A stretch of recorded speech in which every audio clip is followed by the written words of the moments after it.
Well, I had promised that I would not stop doing these videos, and here I want to be fulfilling that promise. Going to be doing another training room scenario that I just thought had to epically be done. And thank you so much, Garen, once again for helping put together this video, and also all those awesome subscribers. Look, still doing these, and I'm going to still be doing them every once in a while, just not as frequently as I used to, like every day. I'm adding a lot of variety to the channel, but still going to be doing these. And for those that want to help with these videos and get the announcements, go ahead, join my Discord, and make sure you get the movie crew role. You can get this by messaging Garen or whoever. But let's dive into what this video is all about and why I created it.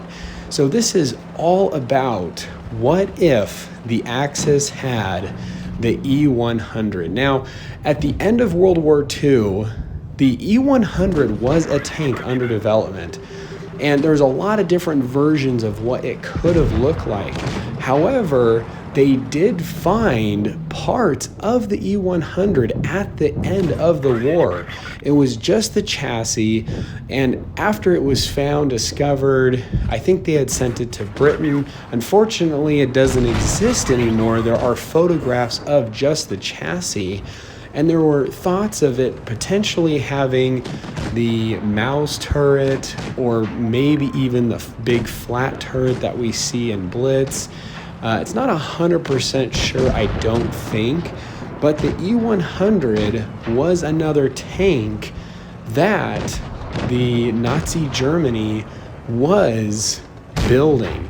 So this is putting the E100 in a situation around 1945, 1946, a what-if scenario of the E100. Now, using Himmeldorf here, we did use it in the first couple rounds.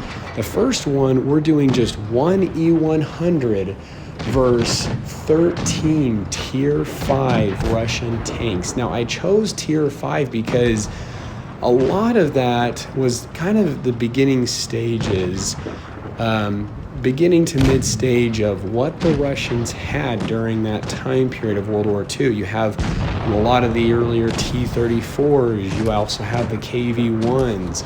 In the second match, and we can see here that the E100 is really having a difficult time. And all of them have finally taken out, so an entire army of Tier 5 Russian tanks were able to take out an E100, and very, very difficult at that too. This second match, now we've got a mix of Tier 6 and Tier 5 tanks, but now this time they're going against two E100s. Because of that and how training rooms work, we had to drop it from 13 Russian tanks down to 12 Russian tanks. We're going to see if they can still do it. This massive metal beasts. And it's kind of funny because as the war progressed, tanks got bigger and bigger by design. It's what Hitler wanted, to really create this intimidation factor when the enemies would come across their tanks. But the problem is that the bigger they got, the heavier they got, the thicker armor they got, and it started causing a lot of problems for these machines.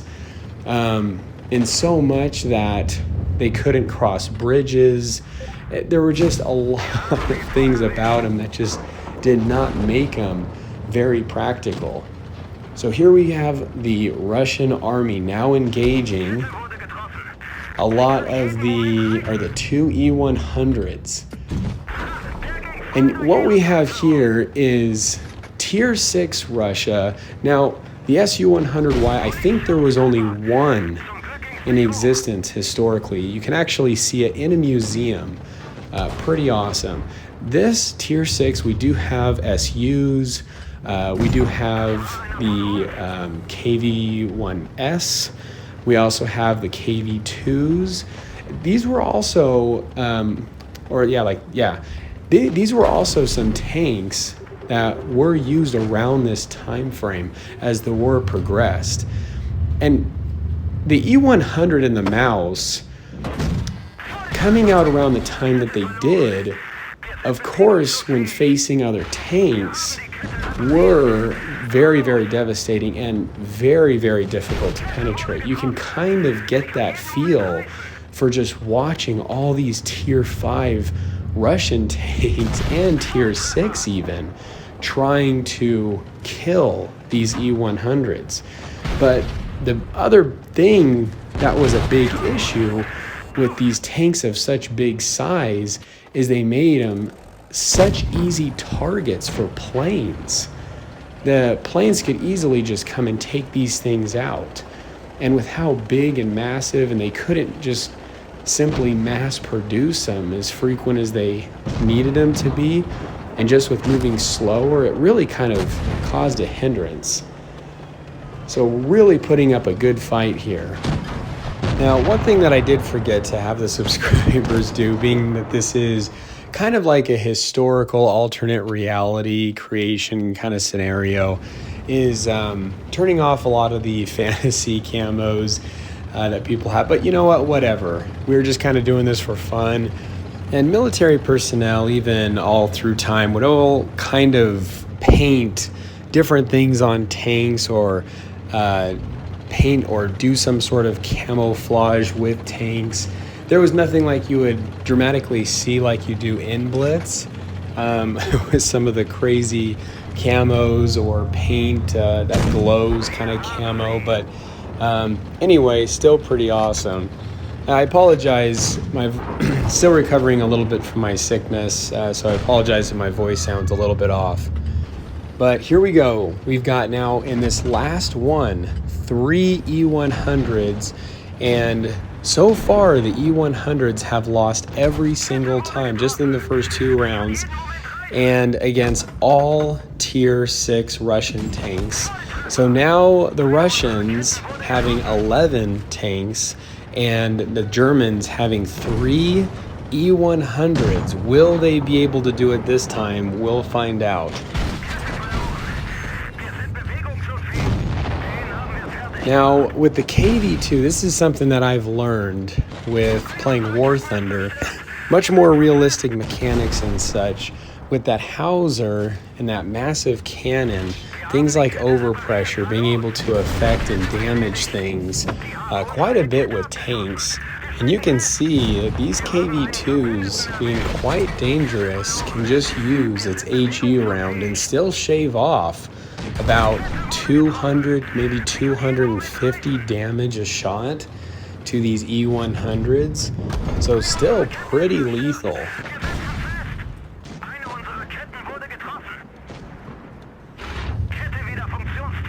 You could just see these Russian tanks just being able to get any shots they can off.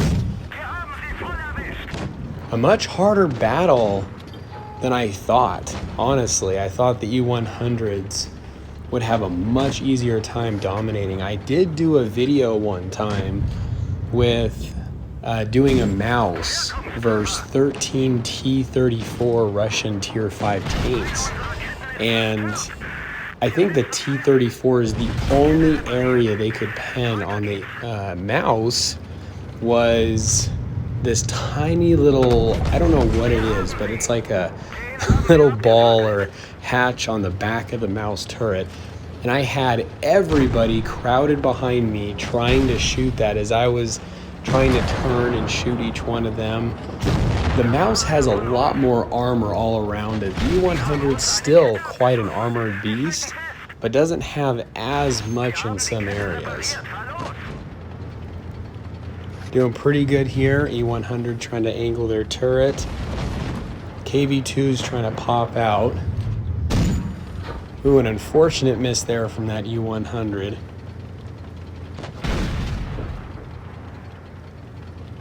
E100's getting pretty low on health here.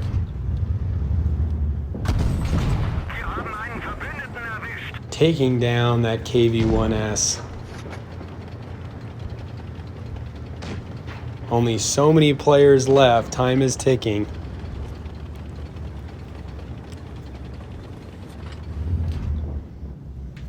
So anyway, I'll let you guys finish watching this up. Love doing these. And there will be more to come in the future, and just doing this, adding once again the variety to the channel. Once again, as promised, not completely stopping these, but yeah, still definitely want to do these, as I think these are so fun. You guys stay cool and keep tanking.